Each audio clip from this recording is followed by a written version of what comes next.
La capacité de dépollution d'un pot catalytique dépend de son volume et surtout du poids ou charge de métaux précieux qu'il contient.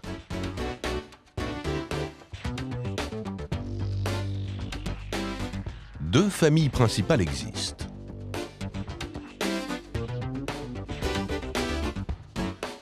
Le pot catalytique d'oxydation, obligatoire sur les moteurs diesel depuis 1997, se limite à l'oxydation du monoxyde de carbone et des hydrocarbures imbrûlés pour les transformer en gaz carbonique et vapeur d'eau.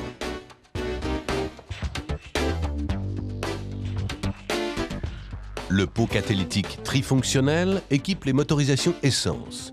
Il traite en plus les oxydes d'azote. Ce dispositif nécessite un dosage air carburant très précis, proche du rapport stoichiométrique.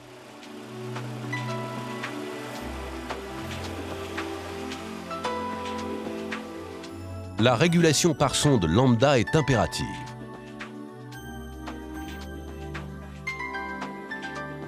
Et l'adjonction d'une sonde lambda aval permet de vérifier l'action du pot catalytique. L'utilisation d'essence sans plomb est obligatoire. La ligne d'échappement doit être totalement étanche afin d'éviter que des entrées d'air parasites ne faussent la mesure de la sonde lambda.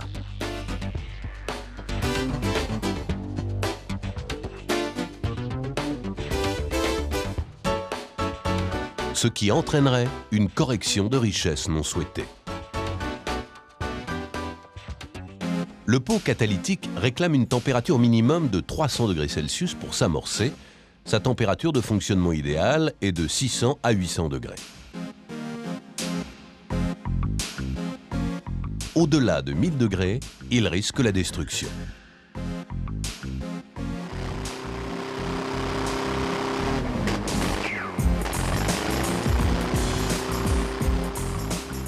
Pour réduire le temps d'amorçage du pot catalytique, plusieurs moyens sont utilisés.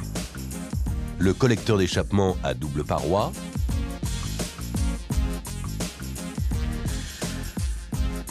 le collecteur est formé de deux parois de tôle séparées par une lame d'air.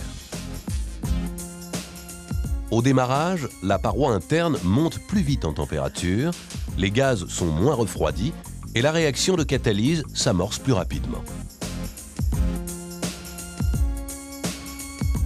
Autre système, le précatalyseur. Il est installé très près du collecteur. Lorsque le pot catalytique principal est éloigné.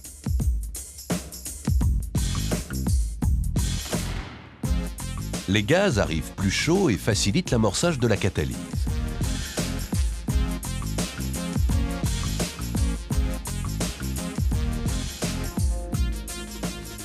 Alternative au précatalyseur, l'insufflation d'air à l'échappement, couplée à un enrichissement momentané, permet de créer une post-combustion et le pot catalytique monte plus rapidement en température.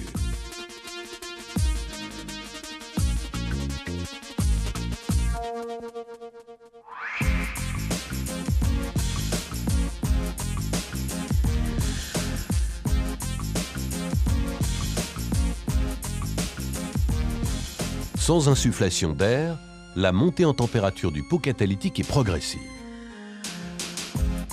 Avec l'insufflation d'air, la montée est beaucoup plus rapide.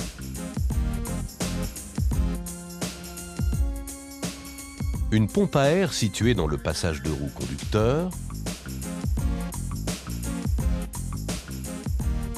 insuffle de l'air par des conduits débouchant dans les chapelles d'échappement. Le calculateur commande la pompe par l'intermédiaire d'un relais suivant une stratégie précise.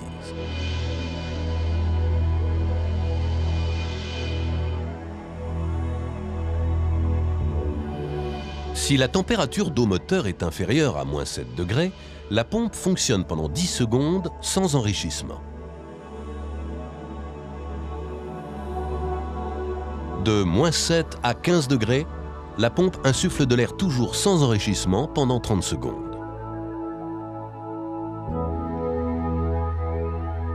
Pour une température d'eau moteur comprise entre 15 et 30 degrés, la pompe fonctionne durant 80 secondes environ avec un enrichissement de 20%.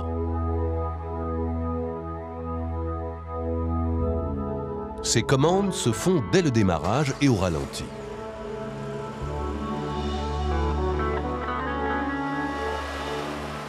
La pompe à air est coupée au-dessus de 2500 tours minute. Une vanne positionnée entre la pompe et le moteur permet le passage de l'air lorsque la pompe est actionnée.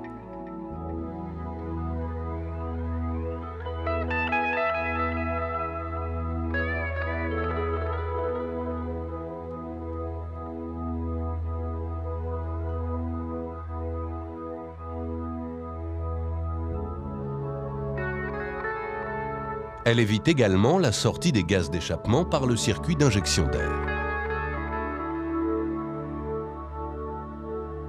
Au-dessus de 30 degrés, la pompe à air n'est pas actionnée.